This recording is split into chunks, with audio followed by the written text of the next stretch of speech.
Heyo, Outliers. David Reich is a magician turned communication expert, someone who at 12 years old was hanging out with David Copperfield and Doug Hennon at the very beginning of their careers, and who turned a life on stage into a craft for making people want to hear what he has to say. Put him in a room with the right people and the right match, and he closes it. Harvard and MIT have brought him in to teach how, and yet almost everyone he meets finally asks the same thing: why have I never heard of you before?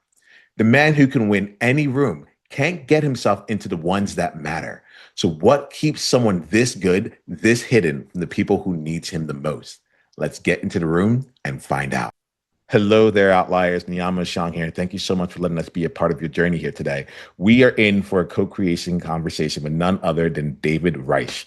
Now, one of the things I know about David is that he's someone who walks his talk. He lives and embodies what it is that he believes and what his mission is. And I think that that is something that is going to be to our benefit here, to see how it plays out in real time, but also to see how what he's done and created out in the world as a result of it. So, David, it's an absolute pleasure to be in space with you. Thank you so much for saying yes to this. Thank you so much for having me. I'm looking forward to this. Yeah, same here, same here. So let's give Outliers a chance to get to know you before we move into what you're building right now. Would you mind letting us know more about you and the Outlier game you're playing? Sure. The it's a longer story, and I will make it shorter, or do my best there. So, turning back the clock to when I was a kid, I got interested. I grew up in New York City. I got interested in performing magic when I was about 12 years old, and being in New York, I got to be in the mecca of magic. You know, all the people you saw on the talk shows and everything else. I used to hang out with these people when I was 12 years old on every Saturday afternoon. It was awesome. And fast forward a few years, the common joke is, what's the difference between a professional magician and a large pizza? A large pizza can feed a family of four. So, so Ouch, yeah, I got you so on that. I Good. so I followed the traditional path. I was really good in computers, and I went got a couple of degrees in computer science and went working in computers. Created a great technical and executive leadership career doing that. All the while, I was growing myself as a performer, and going from doing a bucket of tricks to really thinking about people, the psychology. And it dawned on me a number of years later that so much of my success in technology, technical leadership, executive leadership, was because of my communication skills that I built as a magician. I wasn't thinking about building them, but I just said, that's how I can do that. Because look, who's the least trusted person in the world other than a used car salesman? I'm gonna It's a let you answer that. magician. A Yeah. magician. We lie, cheat, and steal for entertainment purposes. So then a couple of years later, I was living in Boston at the time, and I was contacted by some folks at Harvard, and they asked me to start teaching some psychology classes based on this type of communication. And it hit me. Everybody talks about what to do when someone communicates, whether it's leadership, whether it's sales, whether it's marketing, branding, whatever it happens to be. It's all about people, communication, and perception. And that's what I learned as this type of performer. And everybody says, this is what you have to do. And I talked to a friend of mine and I said, that's great. You tell people what they have to do. Who tells them how to do it? And he goes, hmm. And I said, exactly. And that's where I started my career pivot. So I have been in a career pivot from going from technology leadership, geek work, basically, like I like to say, into doing workshops, keynotes, presentations for sales teams and leadership conferences and so on. In addition to doing some teaching, I did a lot of this stuff at Harvard and MIT while I was living in Boston. And that's kind of where I am I'm at this inflection point where basically the geek career still pays my bills. And I'm working on that full-time pivot. If I could do it tomorrow, I'd love to do it. If I had $6 million in the bank, I would say, I don't even care about getting paid. I just love doing this. I love talking about it. I love enlightening people. I love seeing the light bulbs go off over their head. I love getting the email saying, you told me that this might work. And I'm going to feel a little weird about it. Okay, but just go with it and try it. And oh my goodness, this was awesome. This was great. And I just love doing that. I love helping people. If I didn't need to get paid, I'd do it for free because I just love doing this. And yeah, and the other thing that's fun is I don't have to, work to get a theater and, go on stage and be trick boy for an hour and 20 minutes with people. I can teach them what I bring to the table and what I've learned and how I've experienced that. And like you said, how I live this. And I can demonstrate some of this. Like I did a TED talk about 7 years ago, and I can demonstrate this through some performance. And I give people some of those secrets of how we do that, why I'm moving, why I'm saying the things I'm saying, the words I'm choosing, and the way I'm working with my audience, whether that's somebody I'm trying to teach you how to sell to or somebody I'm just trying to perform for. So it just makes it a lot more fun for everybody. And the last thing, the key thing is with so many things, people just forget it as soon as they leave the room. But with these presentations, and sometimes when I can fold in these these mentalism effects and hypnosis psychology type concepts, it sticks because it's so unusual, and it just totally sticks with people. And the main thing, and it's really my tagline, is how do you communicate so people want to hear what you have to say? You sit in a sales presentation. Your manager, your executive, you call everybody together because you got to give them some wonderful news, bad news, whatever it is. Okay, and they're all going to sit there and, they're going to be checking their emails. How do you communicate so people want to hear what you have to say?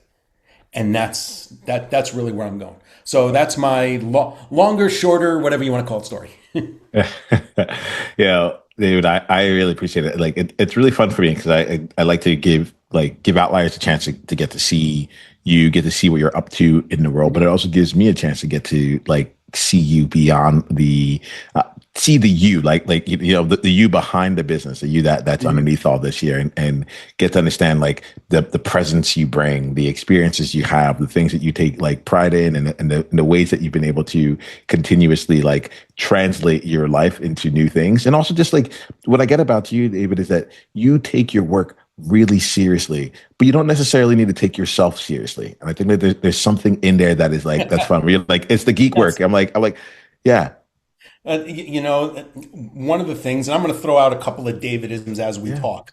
yeah. One of the things, and it's part of what I teach in tactile communication. Okay, I mean, everybody says, "Hey, you do business with people you know, like, and trust."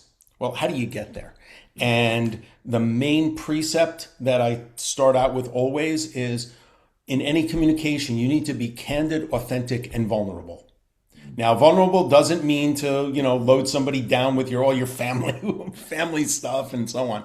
But if you are candid, you are your authentic self, and you are vulnerable, that's how you build rapid rapport. That's how people feel closer to you. You become that person they know, like, and trust. And as I was having a conversation just last night with someone, you're not, if someone, and please pardon some of my euphemisms because I come from New York City, so, but if somebody comes into a sales pitch and they know their message and that's what they want to get across, okay, and they're gonna drive that home, all right, people can smell that like a fart in a car, and they're gonna turn you off.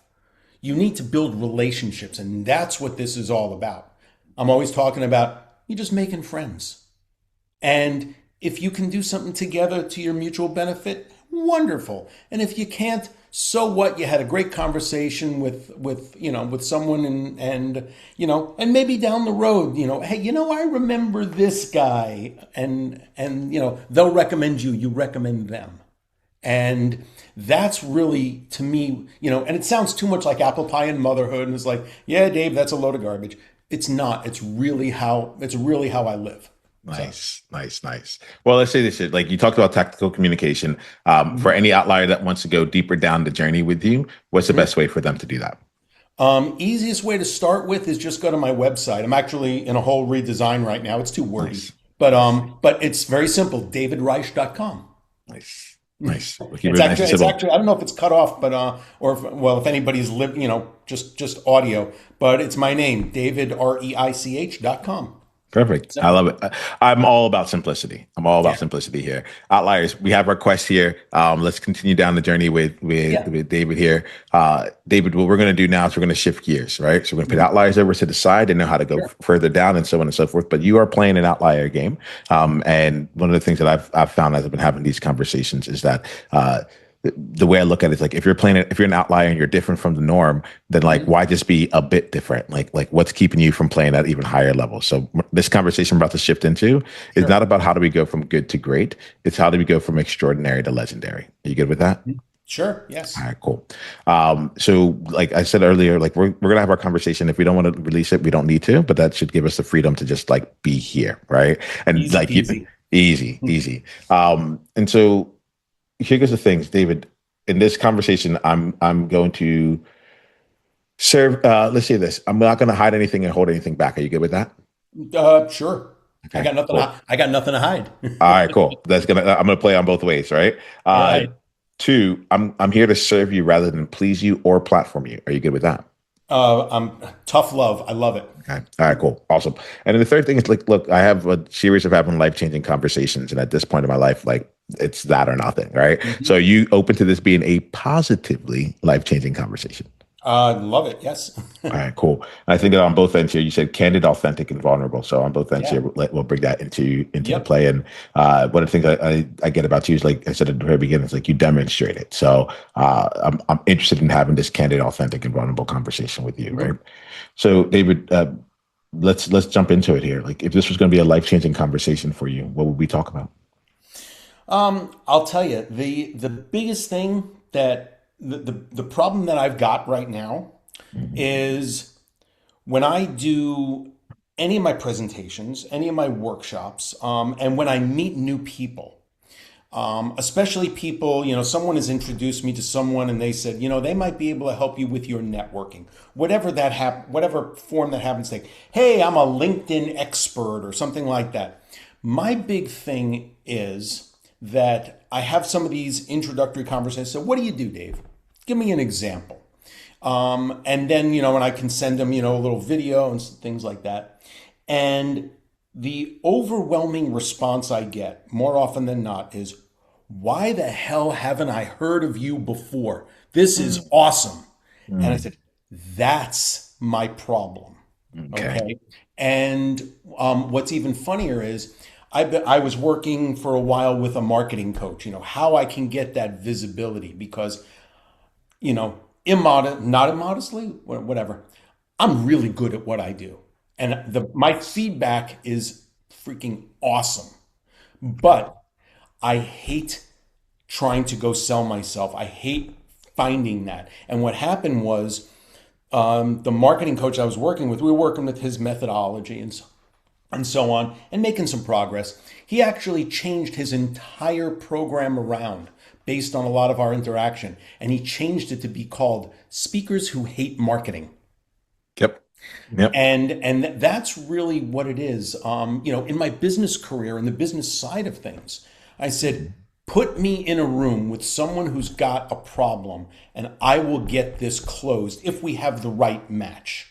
Yep. Okay, but that hunting and gathering was never me naturally, Mm. and that's been my Waterloo is getting that visibility. I've got wonderful ideas, and I went from the whole spray and pray approach to targeted spray and pray approach to try and target some industries and see if I can carpet bomb within an industry and say this you're a group of people who would benefit from this, okay, and try and do that. And that's really been my biggest hurdle. Along with that is the time because I still have the geek role that pays my bills. Okay, Yep. eating is always a good thing, Yep. and I hired a virtual assistant to help me with some of that work, and but still, it's huge. It's a huge mountain to climb, and unlike a lot of people in my space, I don't have the name cachet. I didn't overcome some horrible hurdles to become an Olympic champion, okay, or that kind of. I'm just a guy who knows his stuff and knows how to do this. And Yep. how can I get that without being, the Simon Sinek, okay, or the Tom Brady or whoever it is, okay, that already comes with a name cachet with it. Make sense? If you're a leader with a track record of success and there's a vision you're ready to bring to life that feels outrageous right now, I have an invitation for you. Outliers Edge is a world for different minded, like hearted leaders who are owning what makes them different to make a world of difference. And at the center of that world is a weekly coaching room where we bring the visions that just won't leave us alone. We get coached, stay accountable, and build alongside others, creating something different. If you're pursuing something that's too big, too early, or too improbable for most rooms, this is your room. Go to outliersedge.com/world and come in as my guest. Yeah, it's somewhat. The last bit comes like I think about Simon Sinek and you talked about doing like your TED talk. Like I didn't know him until I saw his like TED talk, and Hmm. even that like I know start with why is what everyone like goes Sure. with, but Yep. like my favorite thing was the diffusion of innovation curve where he talked about Yep. innovators and like Yes. that was one of the things that launched Outliers Edge, right? Because I'm like, oh, that beginning part of it is Well, is it, right? Malcolm Gladwell, same thing. I mean, that was the first book I think I read of his was Outliers. Yeah, I think that was a really really big one. So Yep. like so I'm what I'm hearing from you is right now you're people just don't know you exist, and when they do, they're like, oh, okay, yeah, we can really use you, all right. Yep. And what I'm also hearing from you is um I heard spray and pray, targeted spray and pray, and then carpet bomb, right? Hmm. In terms of what you're doing. But you also told me something else. You said, put me in a room with someone who has a problem and we're good. Right. And that feels really fundamentally different than the three things you said here. When I hear spray and pray, targeted spray and pray, and carpet bomb, they all sound like the same exact approach, just like with like, with Well, like meaningful. what I've been doing is narrowing that focus Yep. because look, at the beginning, I didn't want, I could work with leaders, wannabe leaders, students, executives. I've done executive coaching, Yep. sales teams, workshops, and so on. And I was afraid. Yep. Okay, and here's the vulnerable. I was afraid I'm going to be cutting something off, and it's always like you might be cutting off an opportunity, so be careful. Yep. And I had some coaching that said you need to narrow your focus. So that's how I moved from where my TED talk was, Mhm. okay, into tactical communication because I codified what I was doing and then I created offerings for different industries. All Mhm. right. So now I Mhm. had the offering. So if anybody said, "Hey, do you do this for sales teams?" I said, "Sure, here you There go." you go. Yep. Okay. Or, hey, do you do, somebody said, "Hey, do you do one on one coaching? We're hiring a new CEO and we think he's got some of these issues. You could help." I said, "Absolutely. Here you go." So Nice. I was focusing with but still being flexible. And the carpet bombing is carpet bombing within an industry. So Okay. I picked three industries and I'm just, I'm basically doing research as to who's big in those industries and going after those industries rather than say, I'm going to target this company, this organization. All right. And I keep going back to, you remember the movie Wall I'm Street? I'm going to pause you real quick Okay, because good. the reason I'm going to pause you is Yeah, because sure. right now I'm hearing all the things that you normally would do or how you're currently going about it, which tell and Yep. I know what results you're getting, right? Because that's why Yep. we're talking about this, right? So I'm like, if we're going to have a life changing conversation, I have to change the Oh, context of the please, conversation, right? please, please, by all means. Take me to you being 12 years old. Right. So Mhm. you're 12 years old in New York City and you're hanging out on weekends with like the big name magicians, the people that Right. we know. Tell me about that. How did that happen? I'm like, where do you go to do that? What happened was my best friend and I, we started playing with a couple of card tricks out of a book. Okay. And There was a group. It was called the Magicians Guild in the town that we were in, and we started hanging out with people much older than us, and they were very active hobbyists. Mhm. There were a couple of people who were trying to work on being professionals, but it was the active hobby group, and they mentioned the name of this magic shop in Manhattan, and they said that's where everybody gets their books, gets their props, learns, and so on. So we said, let's go. And we went. And a lot of the guys, I don't want to date myself too bad, but a lot of the guys who were on the talk show circuit at the time, there was no AGT at the time. Yep. None of that stuff. So the best that there was Johnny Carson and so on. But some of these people were the luminaries of the day in that field. I met David Copperfield. I used to hang out with David Copperfield and Doug Henning when they were at the very beginning of their career. And I'm like looking, saying, these guys are cool. Yeah. And, and that's what got me a lot more involved in the performing. Yep. And then, all of a sudden I'm 15, 16, I'm doing birthday parties, I'm making some money, and I got to start thinking about, gee, am I going to go to college? What should I go for? And everything else. And that's how I got real and started, started down the more Yeah. traditional path. Okay. So part of what I'm going to play back here because you were talking Yeah. like, all right. So it started out with an interest of yours. You and your best friend started playing your card tricks. You then found a local magician's guild and you were doing your thing within it, like chilling inside of those rooms, active Mhm. hobbyists. And then they said, hey, this is where not even like this is where you can go meet all these awesome people, but they're like, hey, this is where like if you're serious about magic, this is where people go who are serious about Yep. magic, and it's like in this store. And then you're like, then let's go. And when you got there, you also met you kept going and you happened to meet like different people who were also serious about magic. Mhm. And then that like and their careers went in different directions and so on and so forth. That was it. Okay. So the reason I'm asking you about this here is like I'm Mhm. trying to see like what did you learn at age 12 around like getting into rooms with some of the biggest names in magic, either like from where they were and beyond, that could be meaningful and useful for what you're trying to do right now. That is a wonderful question because looking back, that basically made me fearless Mm, about talking to anybody. mm, It made me fearless about walking into a room and asking for help, guidance. Not walking in like, please, sir, can you help me? yeah, But going in with some base of knowledge and asking if they are willing to help share their expertise with you. And that helped me all through college and early in my career in just being able to talk to people. Okay, hmm not hmm just in a performance setting, okay, where you have to overcome, the trust yep, factor, but being able to ask for things when you don't necessarily have anything to offer, yep, and being able to talking to people on their level, yep, and additionally being able to talk to people on their level when you know you're not the smartest person in the room.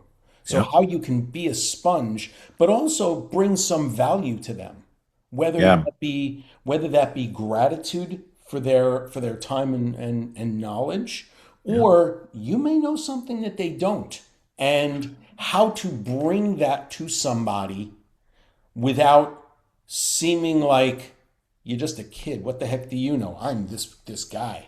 Okay? yeah. And how to be able to talk to people at that level.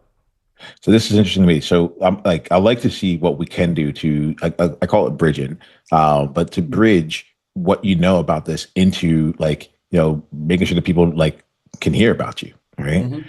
And so what I'm like, when was the last time that you found yourself like in a room where you got to be like not the smartest person in the room, where you could actually like ask for help, so on and so forth, Oh, that related to this?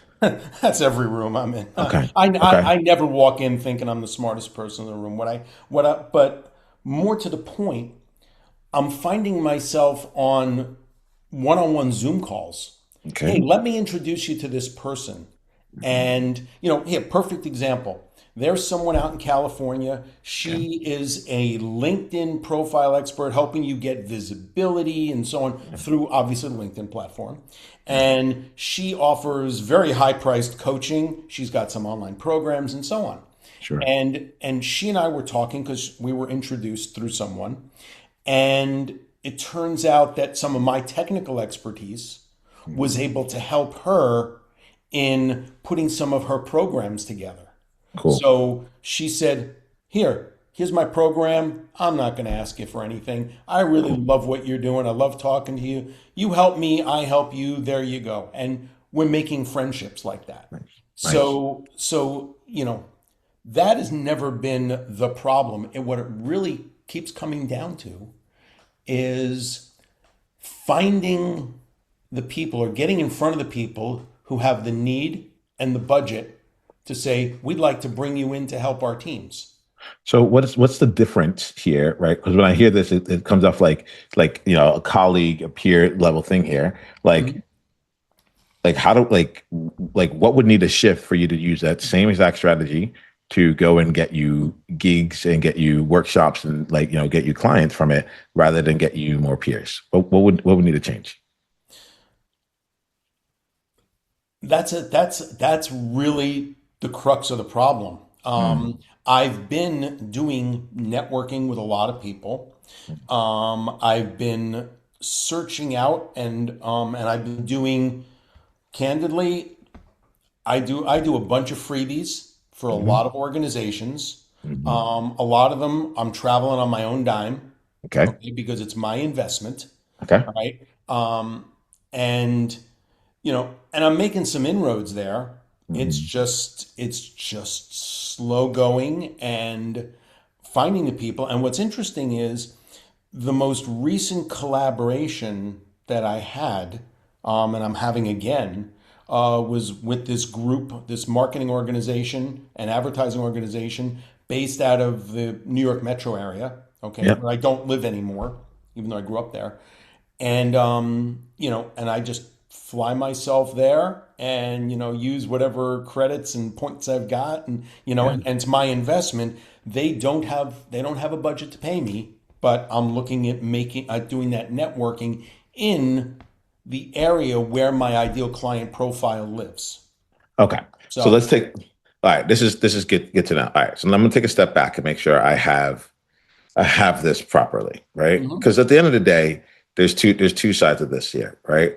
One of them is how do you get more visibility. The other side of it is for the visibility that you have, because you said to me, and I've been holding this in my head. You're like, put me in a room with someone who has a problem and I can get the job done, you mhm, know? And so for me, I'm like, how do we just get you in the rooms? Right. And like exactly. this is someone like you're talking to someone who has had um I think there's a difference between like visibility and also like getting in front of the people, like getting like being able to create the um the context for a client relationship. I used to have you know what I'm saying? Yep. And so as you're talking here, I'm like David, like where are the rooms where like where are the environments where you just like shine, where business happens, like what needs to take place for. So when I'm hearing that you're flying out and you're invested in that way, I'm like, okay, like I know that you're doing the work, you're getting in the rooms there. I guess like the question, some of the questions that come to me is like, what would it like? Is it let's go find more opportunities to go fly out and do this for more people, or is it like, hey, for the people there, this is happening, the collaborations you're having, and so on and so forth. Why isn't that translated into more revenue for you to give you more like Mhm. time, space, and so on and so forth? Sure. What question's a more interesting question for you? Or if I missed both those questions, let me know where we should No, go. no, I think you're spot on. You're right where I am at Mm-hmm. those crossroads. Mm-hmm. And really, it's a combination. And I'm not going to sit here and say, "Oh, woe is me. Here are my problems." No, just But hit it. No. but you know, it really takes someone with the vision Mm-hmm. to invest in their people. Mm-hmm. I've had a few sales executives with large, medium and large sales teams, Yeah. and they get it, but then they don't have the budget. Mm. Okay. Or, yeah, we need our people focusing on this and driving revenue and so on. And they're not stupid. Yeah. They get it that they could be getting in front of more customers, getting Hmm. more deals closed if they brought me in to do my stuff. But they lack the insight or the you know the self confidence to say I'm going to invest in this because candidly I ain't terribly expensive. I'm not going to go in and ask for $50,000 to do a half day or 1 day presentation to a sales team. I mean that's absurd to me. Okay, it's not my drive is to serve. Yeah. Okay, and I want to get paid while I'm doing it. All right. Yep. Yep. And I'm not looking for that insane stuff. Hmm. So, my fees are reasonable, but it's still, but I'm going to have to take my people out of the field for this amount of time. Hmm. And that's when I also say, look, we can do this in whatever format you want Hmm. because one format which has been awesome for me is I will say, give me 2.5 hours with your team 3 days in a row. That's all I need. So you're giving me the equivalent of about a day over the course of 3 days. You're not even taking people out of the office or off the phones for a full half day. All Yeah. right. And this way we do what we're going to do. It marinates overnight. We get together the next day and we build on that and we build on that and we get it done and we can get it done quickly.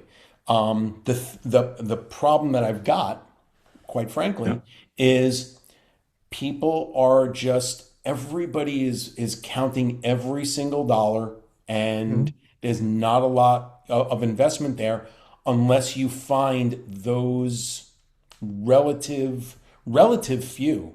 Okay, you go through 1,000 people and you might find five who are willing to do something like that, and that's really But like, if that's the case, fine.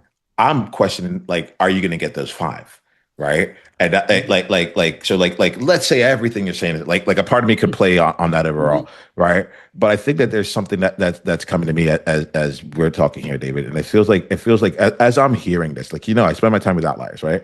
And so Sure. as I'm hearing this here, I'm hearing like the general positioning as like still a bit in that like I can make this work for anyone kind of thing, right? Mhm. I it was when you were talking about your prices, right? You're like, and the investment there, you're like, it's nothing going to be that's going to be insane or anything like that. And I was thinking to myself, I was like, if I'm really worried about like my money, and I'm like trying to figure out how we're going to go through like some periods Mhm. of uncertainty, I want to go with someone who knows that they know that this is going to come through and the prices are part of the game, right? Sure.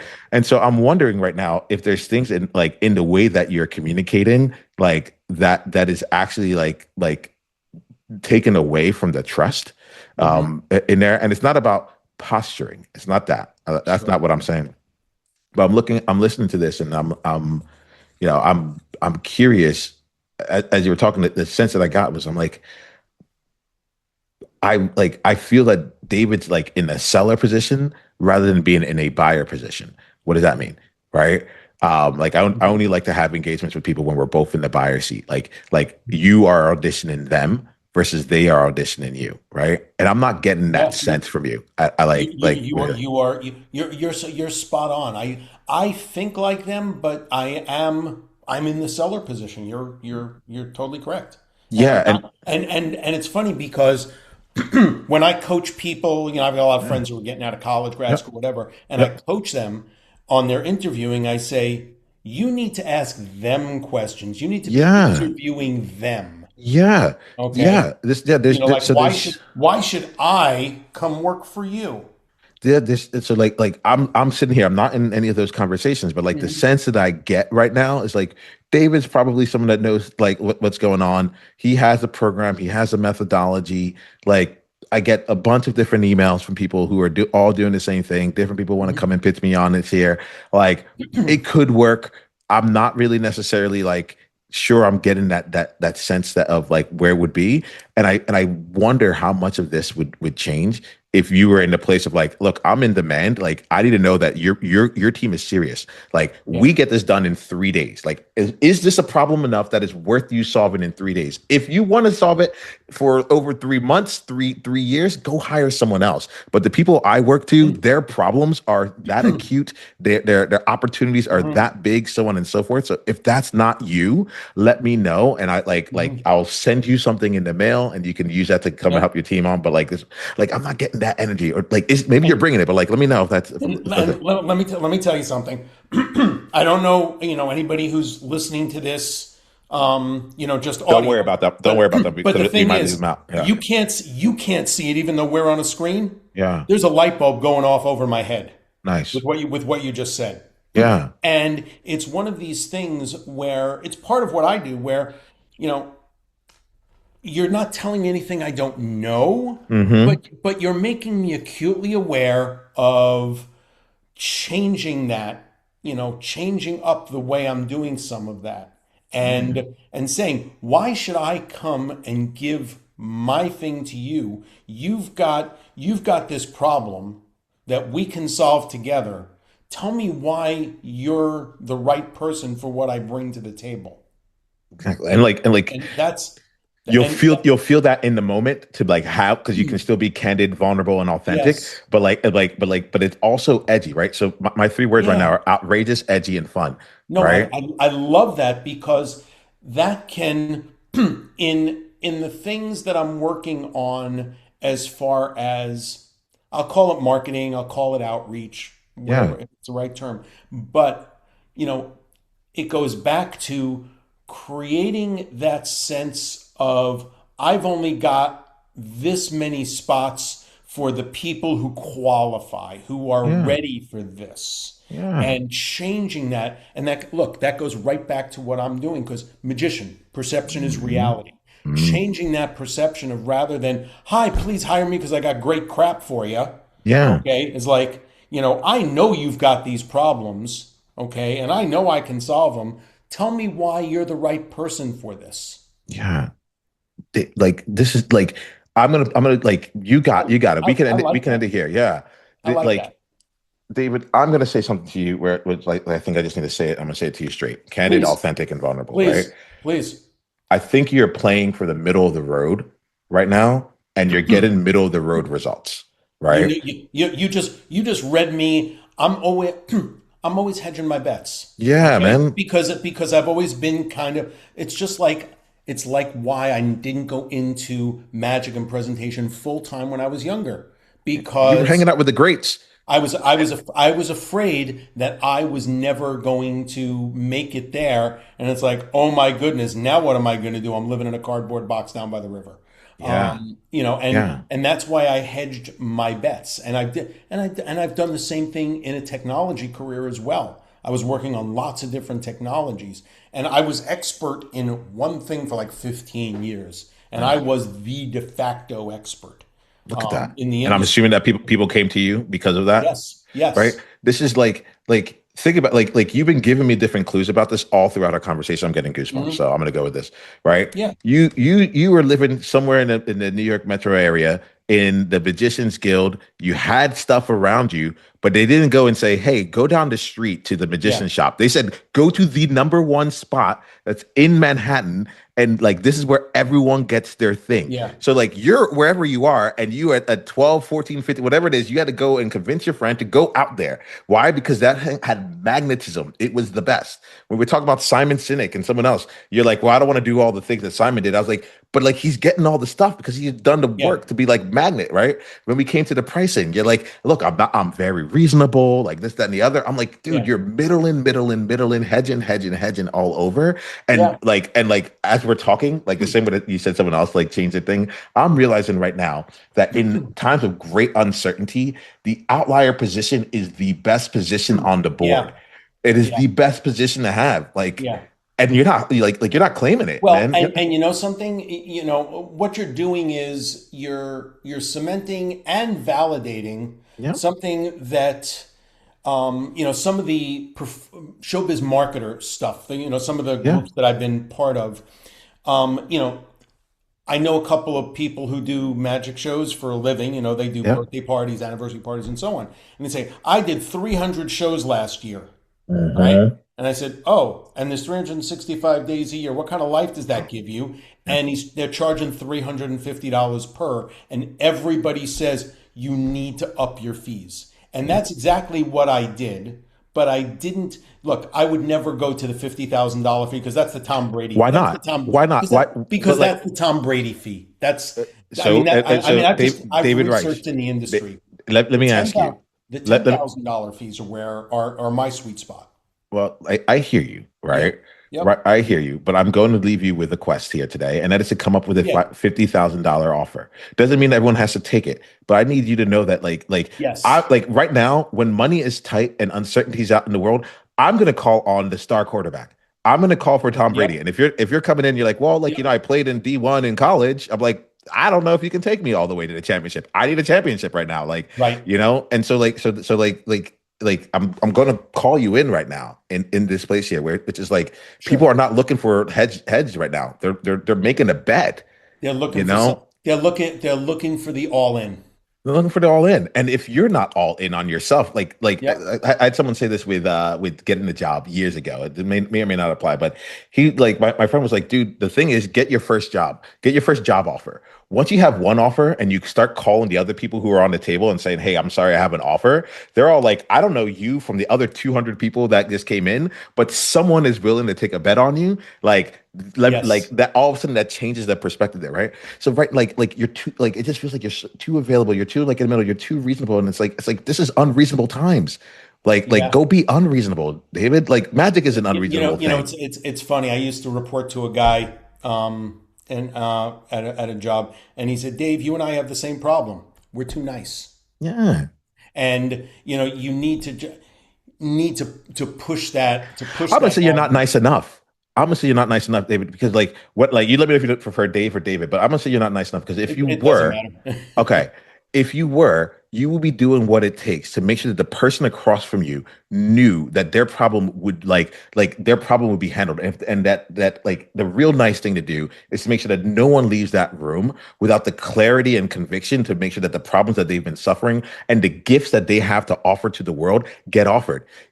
Nice is not that's not nice. Right. Like me and you could have had a nice conversation. I promise you're going to get more from me being here this way than having a nice interview Q&A thing that we could have done. That would Yep. I realized I'm like that's a disservice. There's a reason why I say I'm here to serve you, not platform you or please you, because No, that's what I used to do.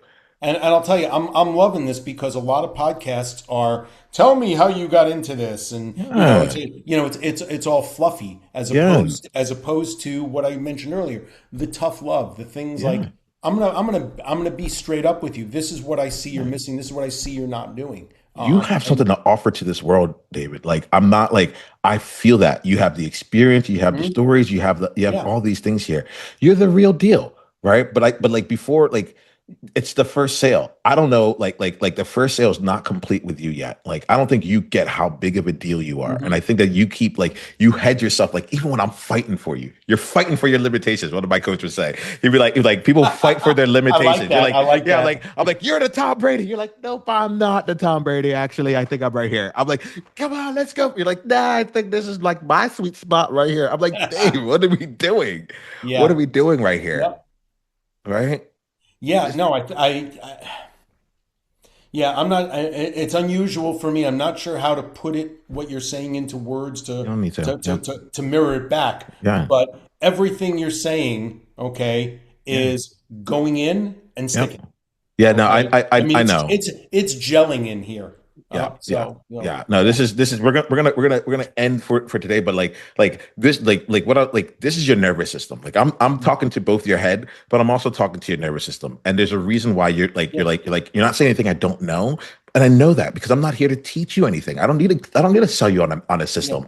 I just need you to go out there and do your thing out in the world. Yep. Right. And that doesn't require anything new. That requires you like remembering who you are, almost like the Lion King. It's like Yeah. Simba, remember who like it's just I'm like, go out. Sure. You're the king of the jungle. Let's go. Sure. So we're gonna wrap this conversation here because I think Yeah. the work is Just being worked let me on. just make one comment Yeah, about you, your style, and what you're doing. please. And this is also part of a lot of my Go. is they a very famous. I don't remember where it came from, but a great mentor has the right answers. Mm. A great coach has the right questions. Okay, you are the latter. Okay, because you're asking the right questions. Because the only person who can solve a problem for you is you yourself. Somebody can't solve your problems for you. And the great coach is going to bring that out and force that conversation to the forefront and make you have that light bulb moment. So I appreciate you. I appreciate you doing that. So yeah. No, most definitely. I'm not gonna hide back, right? But like this is also Mhm. coming from someone who used to show up like every other thing out there, right? And I'm like, no, Mhm. this is my domain. We're going to play this way. Mhm. This is it. So David, we're gonna wrap up this conversation. The way I end the conversation is I ask you this question. What has been your biggest insight from any part of this experience for you? Um, what's funny is, as a magician, you need to go out and be confident. As somebody who does what I do, you need to go out and be confident. But when it comes to the selling, I'm still, like you said, middle of the road. I'm too shy when it comes to that. Why should somebody buy from me? But when I'm there and I can execute, then I have ultimate confidence. And what I need to do is bring that confidence back down into the, I don't know, I It's turned off okay. my, It's all right. Life my do not happens. disturb. I'm sorry. Um, Give it a second. so, Go ahead. Let the yep. ringing figure itself out. Yep, All there right, it cool. goes. Yeah, I But turned it off you and I don't know why it it's rang. all good. You're talking So about confidence. basically what I need to do is I need to take that confidence and bring that into the visibility, the sales, the getting getting the gigs. Yeah. Okay? Because I've got it when I can execute. Like I said, I'm in the room and I can do this. Yeah. Okay? But I need to bring that back into the other, bring that back, back into the first part of the getting. And that's where I need to bring that confidence. And, because I've got the ultimate confidence when I get in front of people. Yeah. But when it comes to the what I'll call it the sales cycle, the Yeah. marketing cycle, Cool. and that's something that's a huge part of my light bulb moment from Yeah. you. Thank you. Yeah, run with that. Run with that. And David, there's more insight in the magic and things that you're doing than I think like you're like magic Mhm. is perception. You talk about the confidence you had there. We're looking at Mhm. like they went to the number one. So like there's more insight in there. Like you weren't Yeah. like every leadership, every communication is selling. Right. And Mhm. so if calling it the sales cycle, calling Yes. it the marketing cycle is like I'm only leading. Some people want to call it coaching. I use coaching Mhm. because people understand it, but I'm like, all I'm ever doing is leading my outliers. That's the only thing I'm ever doing, Mhm. And so there's something that like let's just make this work because you already Sure. naturally got it. All right. All Thank right, you. we'll end here. Outliers, stay on here, bro. Let me wrap with outliers here. Outliers. Until the next time we talk, journey on and be you on purpose. I'll see you in the outsides.